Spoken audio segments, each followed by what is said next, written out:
কিছু দুষ্টু লোক আছে যারা কাজের কাজ করে না, অকাজের কাজ করে। একটা গিয়ে ঠুকে দিল আর ব্যাস ঠকঠকিয়ে বকবকিয়ে সেটা বন্ধ হয়ে গেল। এটা বোঝবার ক্ষমতা নেই যেটা করার ফলে আমার রিক্রুটমেন্ট কয়েক লক্ষ ছেলে মেয়ের আটকে আছে। একদিকে ডাক্তারিতে, একদিকে নার্সে, একদিকে টিচারে, একদিকে সরকারি কাজে, সরকারি চাকরির অনেক জায়গায় আটকে আছে।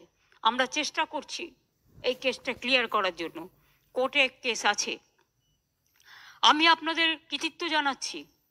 ডেঙ্গু, ম্যালেরিয়া, কালাজ্বর, যক্ষা এবং পোলিও ইঞ্জেকশন আপনারা যেভাবে দেন, বাংলা কিন্তু নাম্বার 1-এ আছে। আমরা আসার আগে একটা মাত্র পোলিও হয়েছিল হাওড়ায় জেলায়, সেই জন্য ইন্ডিয়া ব্ল্যাকলিস্টেড হয়ে গিয়েছিল। আমরা আসার পরে সেই জন্য মুয়াজ্জম ইমামদের নিয়ে মিটিং করি এবং তাদের বলি সামাজিক সচেতনতা আপনাদেরই বাড়াতে হবে, যাতে পোলিও সবাই নেয় তার ব্যবস্থা আপনাদের করতে হবে।